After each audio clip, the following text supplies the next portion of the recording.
Hey everyone, welcome. I think we got some people rolling in, so I'll just give it a second as everybody gets in, and hopefully this is working for everybody on your end.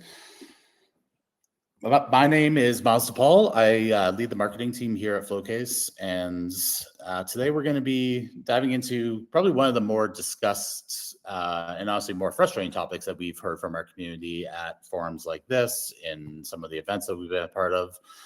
Essentially, how to win pursuits and bids where people, not your process, not your pricing, can actually make the difference.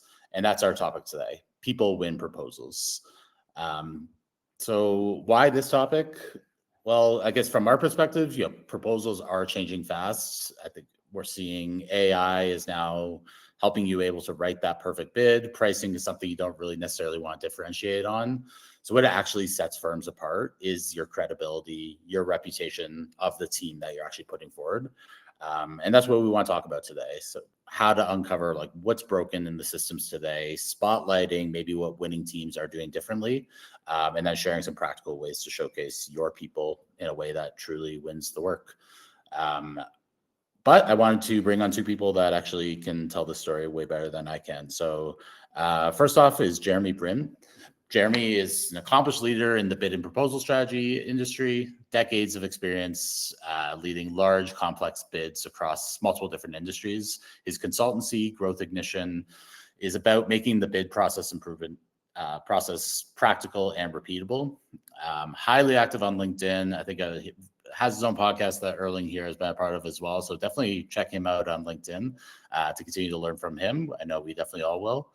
And then, of course, joining us as well is Flowcase's CEO, Erling, who spent well over a decade working with professional service firms of all sizes, all shapes, to optimize their bid process, and in particular, helping them put people at the front and the start of their winning bids.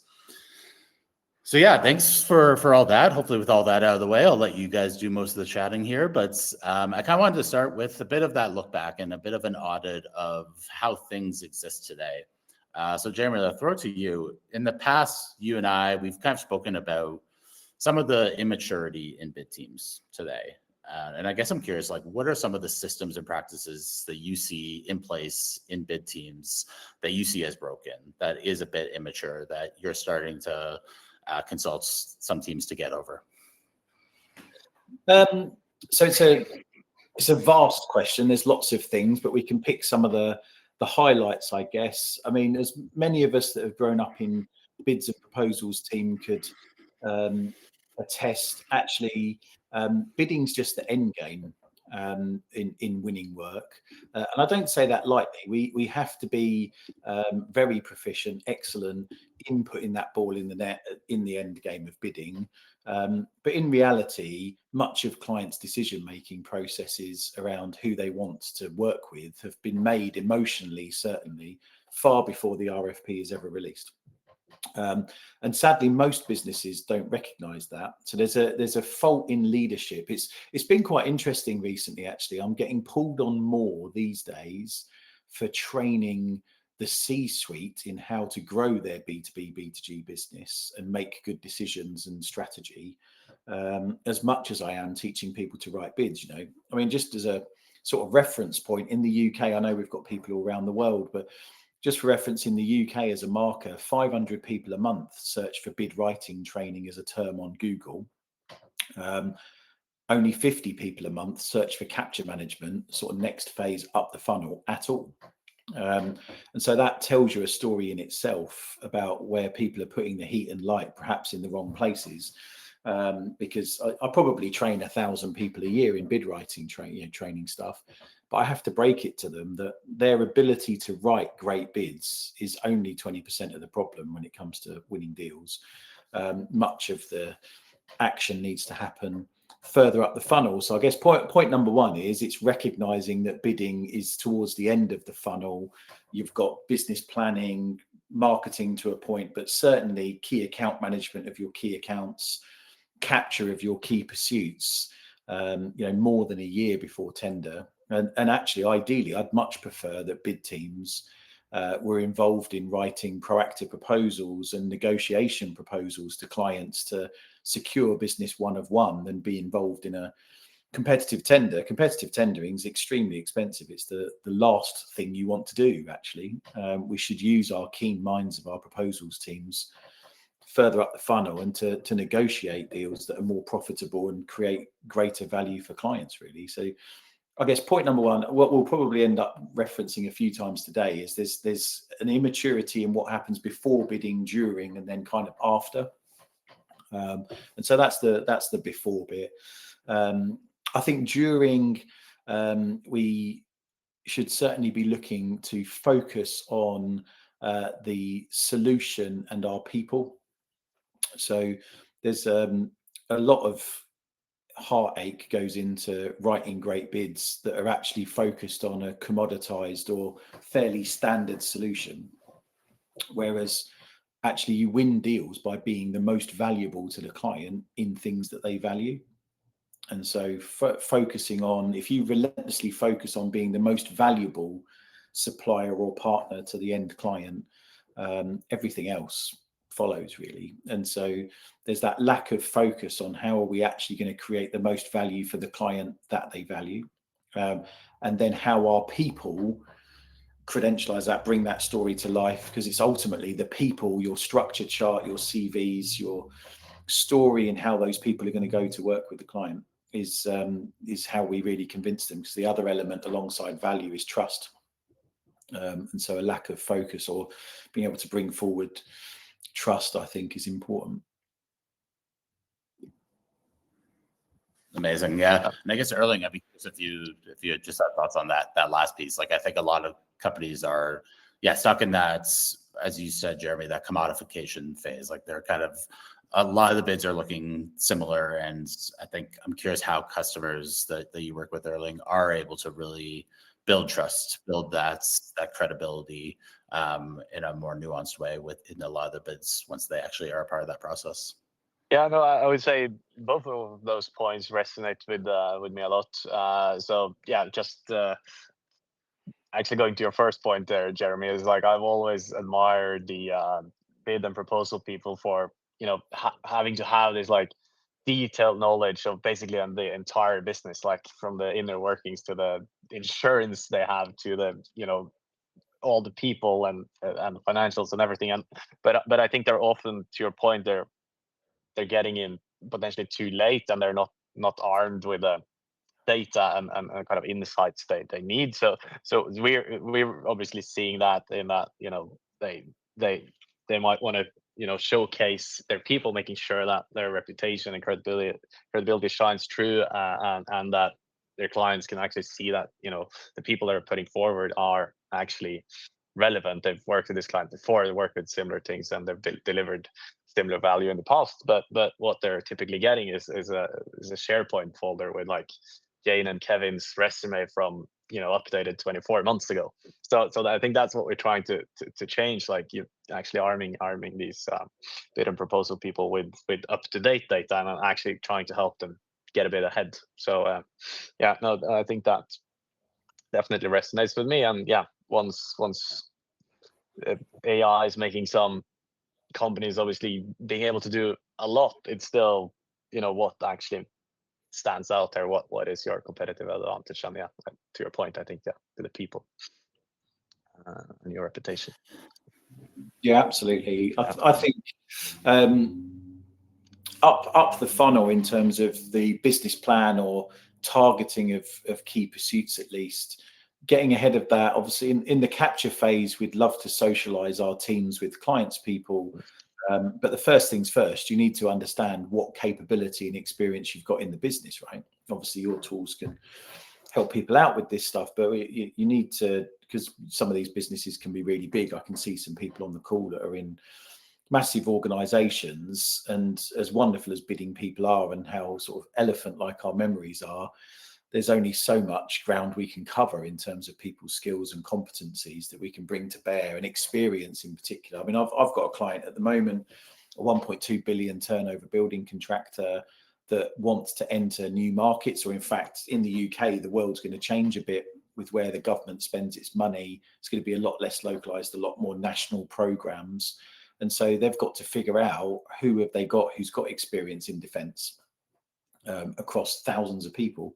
And it's not that easy to do that overnight. And so getting ahead of that, understanding your capabilities and indeed your case studies or proof points, we can be a much more convincing in capture if we understand where we've delivered value for similar clients before and the little lessons learned that we can deploy in those conversations, and then obviously into the bid phase, how we do that through the case studies that they ask for, all evidence that we seed through the bid. Trying to do all of that in a live bid is quite challenging. We're much better off if we can get ahead of these deals, do our research on what our experience was. Obviously, perhaps using AI these days to do that, but it's getting ahead of that's going to really help you differentiate and being pinpoint in the stuff that clients will value. Because I know clients, are seeing many bids that are very similar. In some less mature markets, we've got people just obviously using ChatGTP and all of that kind of game. And so we're already seeing clients asking if you've used AI platforms, what you've used them for, and are starting to move away from just relying on the bid itself and looking at other interactions, as we'll come on to. So those are much more enabled if we've got the right people, right competencies and evidence to back it. Important, and taking that time between the bids to hopefully prepare a bit and getting ahead so that you have the data ready. Yeah, and absolutely.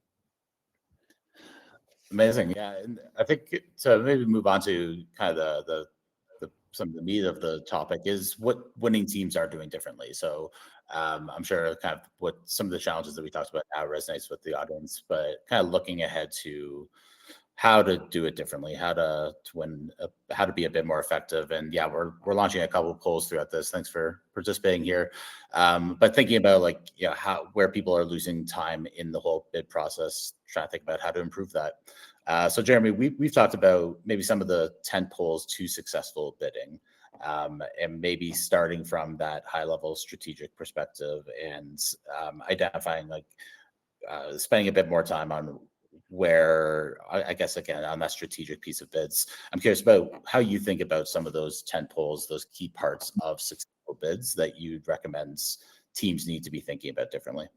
Yeah, and there's a few things that AI of different types can enable with this. And so I think first of all, what I'm doing, that big building contractor I'm working with, for instance, right at the top of the funnel in terms of addressable market, we're helping them do a market research piece to understand where all of the money is going to be with who in their chosen markets.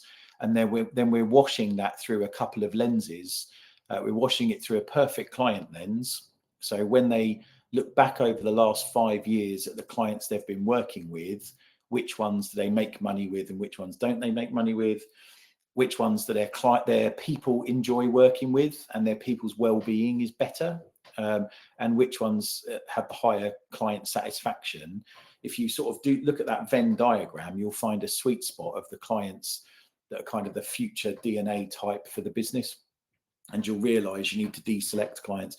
And classically, there's some obvious trends you'll see often. The clients where you make the most money are the ones that engage you early, that your people enjoy working with, and where the work is in the sweet spot of geography and sophistication or complexity. So don't stretch the business outside its comfort zone.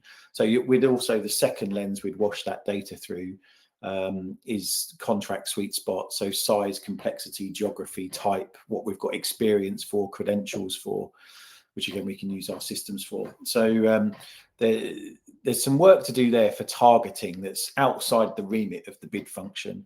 And that's a bit of a pipe dream for most bid functions, probably 80%. The top 20% performers, hand on heart, I say to chief execs all the time, put the bids and proposals function at the heart of your winning work funnel, and use them up the funnel, because our bids and proposals people are the best possible project managers of winning deals. We're just normally only given 4 weeks or 2 weeks or something. imagine what we could do if you gave us a year to get ahead of an opportunity and really understand clients and really build propositions and test them with them. We're absolutely equipped to facilitate capture. We might not be front and center with clients, some might, but we're the best for facilitating capture of those key deals. So, but for many organizations, you'll have leadership that aren't that mature, because again, no one teaches your C-suite about how to grow a business. Many are ops people that have gone up through the business. And so how do we assert some influence with those people who don't get it, if you're unlucky enough to be in one of those businesses? So what I say to people often is collect data on your bid decisions, why you bid something. So run proper qualification. Obviously, it's a pretty basic step, but hopefully most people do these days. But then also track data on why you won or lost opportunities. Hopefully you can get feedback from clients or drive for that. And you'll probably begin to see some themes. And just in terms of influence back with your leaders, just play those themes back to them, report back to them. Over time, these are the reasons why we're losing deals or winning deals, and turn the volume up on why you're winning them and deal with the issues why you're losing them. Seems like common sense, but almost no one does that. But if you can play to the business what those themes are, you can't help but grab their attention.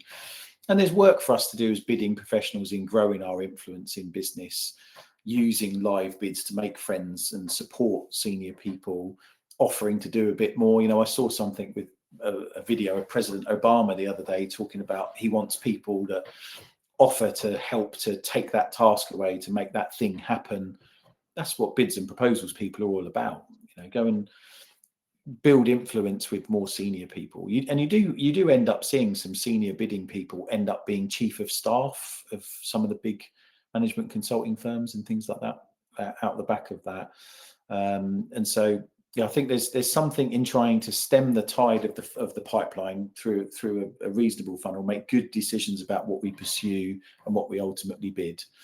And then in the bidding phase, making sure that we've influenced to get the right solution efforts put into that and the right people engaged and in the bid, so that we raise our chance to win it. We don't want the people who are free on our live bids.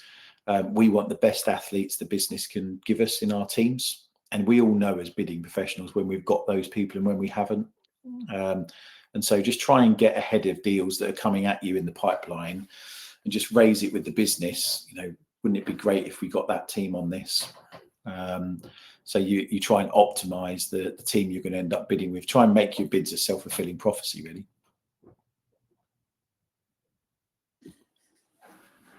Yeah, I think that's that in particular, Erling.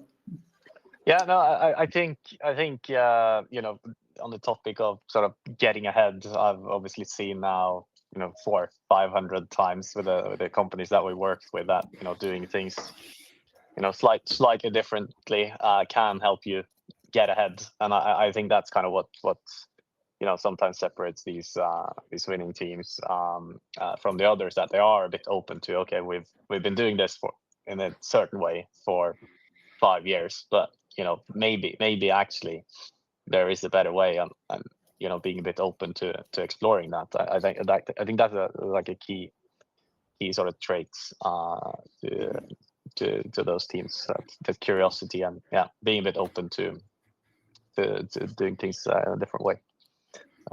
Yeah. I'm looking at the poll right now too, and so we're asking basically, where is some of the inefficiencies in the process? Where does your team lose most time?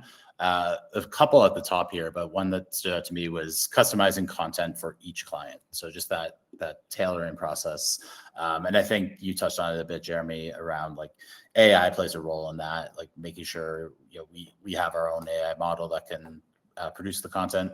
I guess I'm curious about how you are seeing teams, and maybe I'll start with you, Erling, especially with like some of our Flowcase users, how they are able to tailor the proposals a bit more effectively by having that layer of like the people, the past projects, the case studies figured out, so that they can apply that logic into the bid that they're working on today a lot more efficiently, and hopefully save time in that whole process.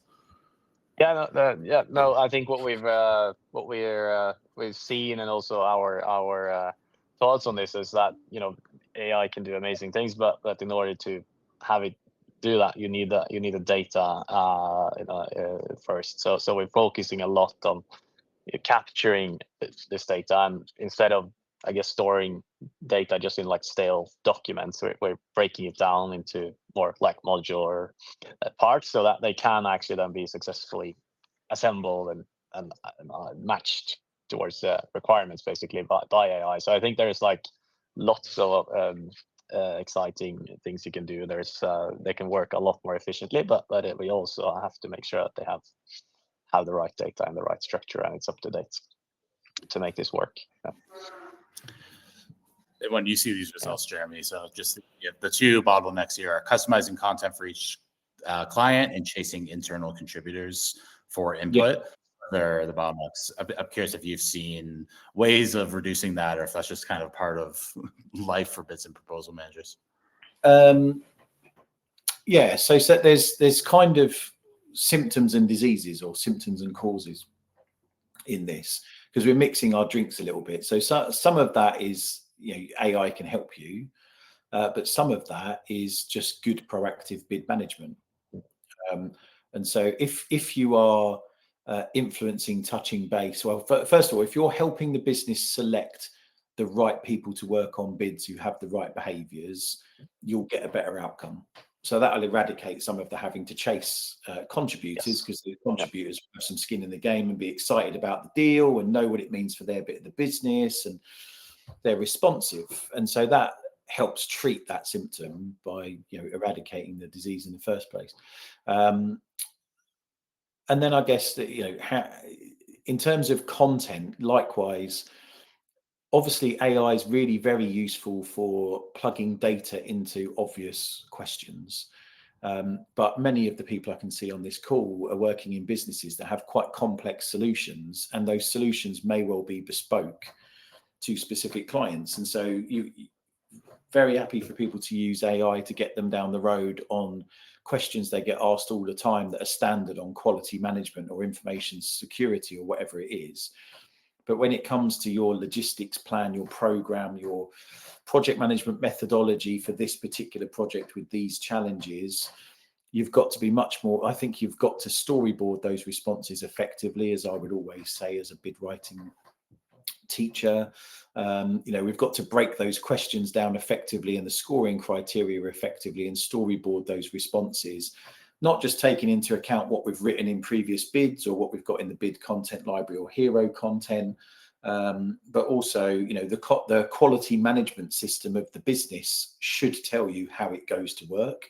And so you could point an internal AI at some of that to help pull that through for you.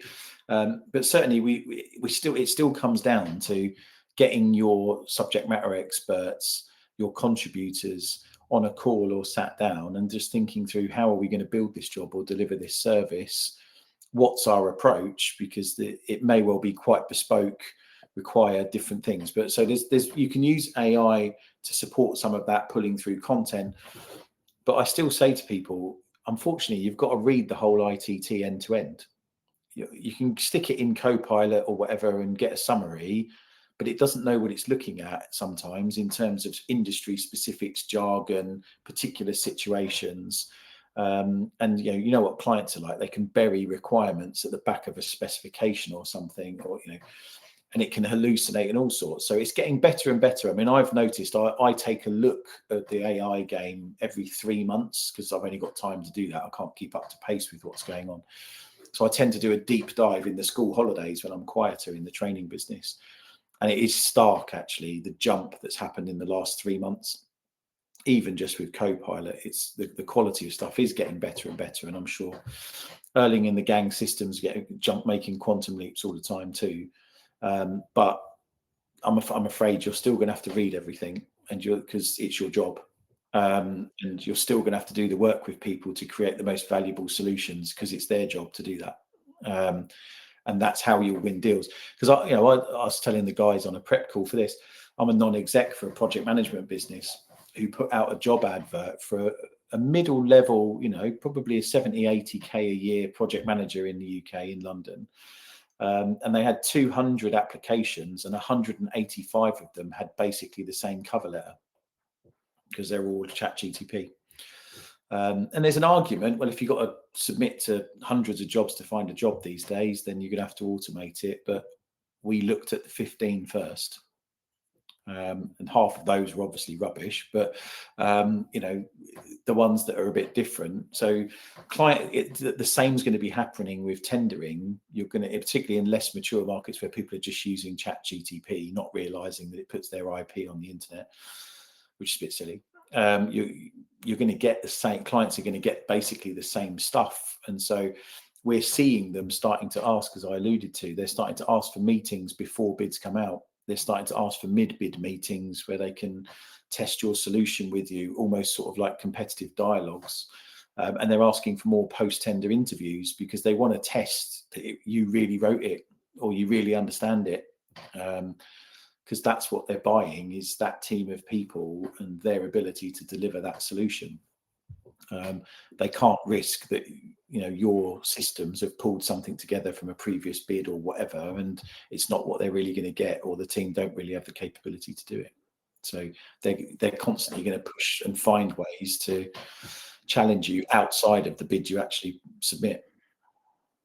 I think it's interesting how we also come back to the people and the actual people that will be on the project and their credibility and reputation. And it resonated with me earlier when you know, how do you find those people? I hear stories from, you know, clients before they become flow case users that, you know, finding those people with, you know, certain expertise is like screaming into the void. You send an email into some department somewhere and you hope for an answer, and it, you know, comes back 3 weeks later when the data is delivered, right? So it's you know, knowing those people, having that expertise on hand and being able to find them quickly, I think could be key. And that requires getting a bit ahead, not scrambling at the last minute, as you said. So well, really, I mean, really, no offense, guys, but ideally we would have socialized our people with the client's people during capture way before the RFP ever comes out. So when the bid actually lands, the client opens it and just flicks through the CVs and doesn't read them at all, because they already know and trust the people, and you've got top marks. That's where I want to be. When I teach bid writing stuff, particularly of CVs, I tell people I want them to be the most beautifully crafted CVs that nobody ever reads, because we've already won. So the system can help you find those people. That's magic. I didn't want to cut you guys off there, but so we just launched kind of that final poll, because that subject is definitely something we're obviously very interested in. And so, very curious about how people are feeling about their ability to, you know, showcase and use their CVs, their resumes, and certainly kind of a lot of area to improve there. I know we're coming up on time here, so maybe I'll give Jeremy you the last word. A bit more of a, you know, forward looking. I'm curious about kind of what you're looking forward to over the next like 6 months, a year, like what's coming for this industry. What are you kind of paying attention to when you do have that time off to maybe do some of the research that you're talking about? Is there like any trends that you think we should all be paying attention to, and maybe potentially topics for us to explore in future conversations? Yeah, I mean, I think the whole use case for different bits of AI through the whole bid life cycle really is becoming fascinating, and how it can crunch the numbers, data, and themes for you. So whether that is in capture using AI to help you with your research and sort of joining the dots on what clients are up to and the pace in that, that's fascinating. I think how you use AI in bid qualification, pulling through data from previous bids that we've won and lost to help make informed decisions, is going to be a really interesting forefront in how people do that. And then how we build value propositions to clients and wordsmith win themes and all of that kind of stuff is going to be quite interesting. Obviously, there's the stuff that's already well and truly in flight around how it helps you build content and how it makes bid teams faster.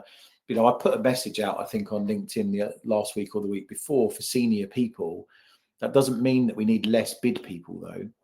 We're going to make all of these people super efficient with these sidearms, these different bots or whatever. But actually, you're going to need these wonderful bidding and proposal pros up the funnel in capture and preparing people for those meetings where we're going to have to pitch that solution.